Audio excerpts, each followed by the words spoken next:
میں ارشاد فرماتا ہے وَرَتِّلِ الْقُرْآنَ تَرْتِيلًا، قرآن مجید کو ٹھہر ٹھہر کے پڑھو، تجوید کے ساتھ پڑھو، جو اس کے الفاظ ہیں، تلفظ ہیں، پروننسیشن ہے، اس کی ادائیگی کے ساتھ۔ یہ اس آیت کریمہ کا مفہوم ہے۔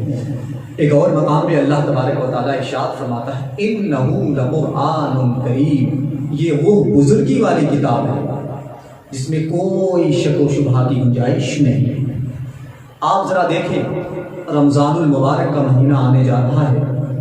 آج کے اس پرفتن دور میں ہمیں ضرورت اس بات کی ہے کہ قرآن مجید ہم جس طور پر پڑھیں ویسے ہی ہمیں پڑھنا ہے جیسے قرآن کے نزول کا سلسلہ جیسے چلا تھا، جیسے اللہ کے نبی صلی اللہ علیہ وسلم کو حکم دیا گیا۔ اللہ تبارک و تعالیٰ نے اپنے نبی کو مخاطب کر کے ارشاد فرمایا وَرَتِّلِ الْقُرْآنَ تَرْتِيلًا، اے نبی یہ محتشم، آپ قرآن مجید کو تجوید کے ساتھ اپنے نبی کے واسطے سے پوری امت کو اللہ تبارک و تعالیٰ نے یہ میسج دیا ہے کہ قرآن مجید کو آپ سلولی پڑھیں۔ آپ دیکھیں when Allah subhanahu wa ta'ala started to send down the verses of Quran, Allah subhanahu wa ta'ala did never send down all verses of Quran.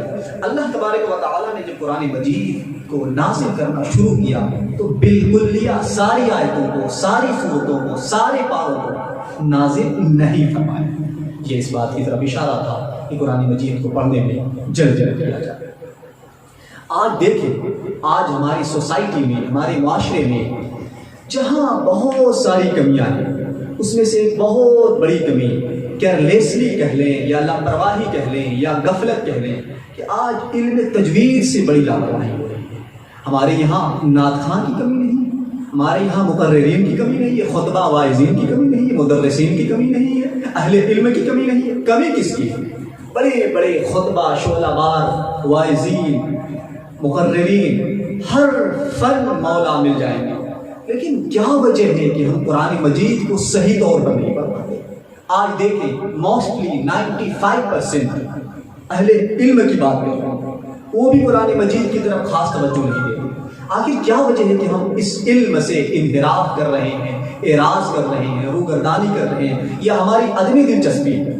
وجہ یہ ہے کہ ہم نے اس علم کو زبانی تو کہا کہ یہ علم موسٹ امپورٹنٹ ہے، لیکن عملاً ہم نے اس چیز کو ظاہر نہیں کیا۔ یہی وجہ ہے کہ جب رمضان کا مہینہ آتا ہے تو ہمیں زیادہ تر مساجد کے متولیان اور ناظمین، صدر حضرات کو خواہش یہ ہوتی ہے کہ بھائی ایسے حافظ کو ڈھونڈو جو بڑی فاسٹلی قرآن پڑھے، بڑا تیزی سے پڑھے۔ ارے بھائی، آپ کیا کہنا چاہتے ہو؟ کرنا کیا چاہتے ہو؟ اللہ کے نبی صلی اللہ علیہ وسلم نے تمہیں کس طور پر پڑھنے کا حکم دیا ہے؟ آپ دیکھیں قرآن مجید کی تو یہ خاصیت ہے کہ تھوڑی سی بھی لاپرواہی اور تھوڑا سا بھی اگر آپ نے سین کو شین ادا کر دیا، زے کو رال ادا کر دیا، ضا کو ضاد ادا کر دیا، تو تھوڑی سی بھی چینجنگ معنی میں بڑی چینجنگ پیدا کر دیتی ہے اور معنی میں فساد پیدا ہو جاتا ہے۔ آپ مثال کے طور پہ سمجھیں، قرآن مجید کی ایک آیت کریمہ ہے انما یخشی اللہ من عبادہ العلماء۔ یخشی اللہ یعنی کلمہ جلالت پہ زبر ہے۔ آپ سمجھے اگر آپ نے انما یخشی اللہ پڑھ دیا، اگر جان بوجھ کے پڑھ دیا تو یہ تو کفر ہو گیا، لیکن آپ نے اگر انجانے میں پڑھ دیا، نماز کے اندر پڑھا تو نماز ضروری ہے، نماز کا اعادہ ضروری ہے۔ آپ سمجھیں کہ صرف آپ نے زبر کو پیش ہی پڑھا ہے، اب معنی کیا ہو گیا کہ اللہ اپنے علماء سے ڈرتا ہے، خشیت رکھتا ہے، استغفر اللہ العظیم۔ حالانکہ ایسا تو نہیں، مطلب یہ تھا کہ اللہ کے بندوں میں علماء ہی اللہ سے خوف رکھنے والے ہیں، ڈر رکھنے والے۔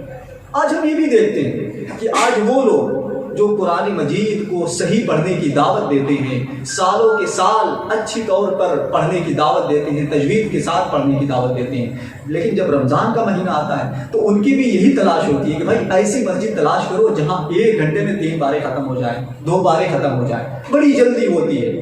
یا وہی جب آتے ہیں مسجد میں، بھائی ہم تو خود حفاظ حافظ ہیں، حفاظ کرام میں سے الحمدللہ، بعض لوگ آتے ہیں کہتے ہیں بھائی فلاں مسجد میں تو 3 پارے 1 گھنٹے میں پڑھا دیا، فلاں نے 1.5 گھنٹے میں 6 پارے پڑھا دیے، تو یہ گویا کہ انڈائریکٹ بالواسطہ یہ کہنا چاہتے ہیں کہ بھائی آپ نے 1.5 گھنٹے میں 1 ہی پارے پڑھے ہیں، آپ جلدی کریے ہمارے پیر دکھنے لگتے ہیں۔ مثال لوگ کیا دیتے ہیں کہ ضعیف بھی ہیں، نوجوان بھی ہیں، ینگ بھی ہیں۔ آپ ذرا سوچیے مدینہ شریف، مکہ شریف میں ٹھیک ہے ہمارا ان سے عقائد کا اختلاف ہے، لیکن آپ دیکھیں وہاں حرم مکہ میں ہزاروں لاکھوں کی تعداد میں عمرہ کرنے والے حضرات پہنچتے ہیں، اور وہاں نماز کے لیے، رمضان میں نماز کے لیے، نماز پڑھنے پر فخر محسوس کرتے ہیں، چھوٹے بھی ہیں، بڑے بھی ہیں، بچے بھی ہیں، ضعیف بھی، ہر عمر کے لوگ، کسی کو آبجیکشن نہیں ہے، 1.5 گھنٹے میں 1 بار پڑھا جا رہا۔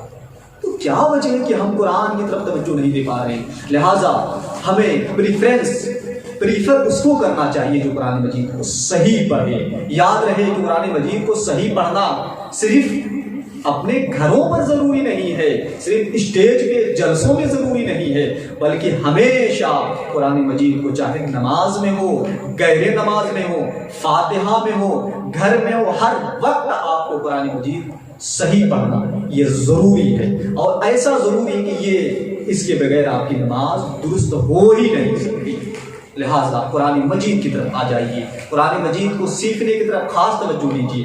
آج یہ بھی دیکھا جاتا ہے کہ اس کی جو عدمی دلچسپی ہے، جو لوگوں کی لاپرواہی اس حوالے سے، اس کی ایک وجہ یہ بھی ہے کہ ہم ایک نحو پڑھانے والے، سر پڑھانے والے، اس کو سیلری دیتے ہیں 12-15 ہزار روپئے، لیکن یہ قاری صاحب ہیں بیچارے کو سیلری 8-9 ہزار مل رہی ہے۔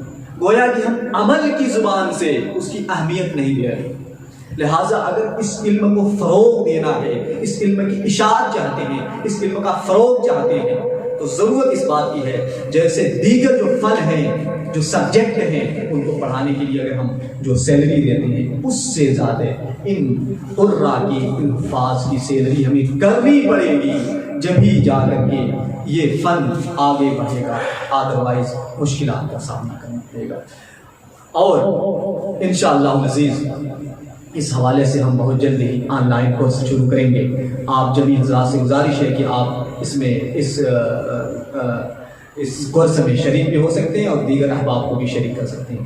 میرا میسج یہی ہے خاص طور سے ان حفاظ کرام کی، آپ کہیں سے بھی یہ فکر نہ کریں کہ بھائی ہم جلدی نہیں پڑھیں گے تو یہ کیا جواب دیں گے، ہمارے صدر صاحب مسجد کے کیا کہیں گے، ناظم صاحب، نہیں، اللہ رسول کو خوش کر لیجئے۔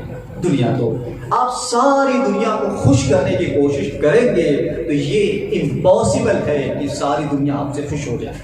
آپ ذرا دیکھیں مختصر المعانی، یہ درس نظامی کی بڑی مشہور کتاب ہے، انہوں نے جب کتاب لکھی تھی تو بڑی مختصر لکھی، تو لوگوں نے اس پہ آبجیکشن شروع کر دیا کہ یار ایسی چاہیے تھی، ویسی چاہیے، انہوں نے بڑا طویل کر دیا۔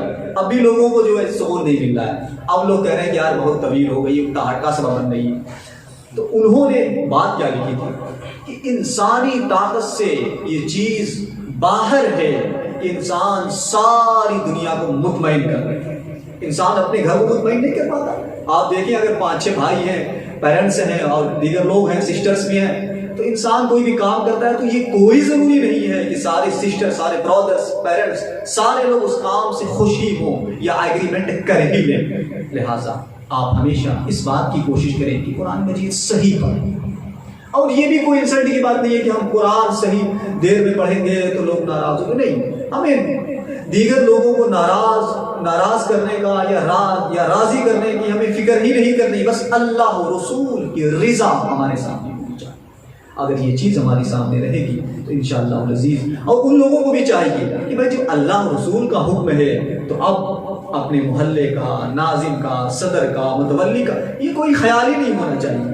ہمیں صحیح طور پر قرآن پڑھنے کی کوشش کرنی چاہیے، اور جو صحیح پڑھتے ہیں ان کی حوصلہ افزائی کرنی چاہیے۔ یہ نہیں کہ تم نے 1.5 گھنٹے میں پڑھ دیا، ایک ہی بار پڑھا، نہیں، قرآن صحیح تو پڑھا، قرآن آپ دل لگا کے سننے کی کوشش کریے۔ آپ اہل عرب کو دیکھیے، قرآن پڑھتے اتنا شاندار پڑھتے ہیں کہ انہیں ختم کرنے کی فکر ہی نہیں ہوتی، ایسا لگتا ہے کہ انہوں نے شروع کر دیا تو شروع ہی کر دیا۔ دیکھیے جہاں جہنم کے تذکرے ہیں وہاں نماز میں رو بھی رہے ہیں، جنت کا تذکرہ ہے تو خوشی کے آثار بھی دکھ رہے ہیں ان کے لب و لہجہ سے۔ لہٰذا ہمیں کوشش ہونی چاہیے قرآن مجید کو صحیح کرنے کی کوشش کریں۔ اللہ تبارک و تعالی ہم سب کو توفیق خیر عطا فرمائے۔ وما علینا الا البلاغ، والسلام علیکم ورحمۃ اللہ وبرکاتہ۔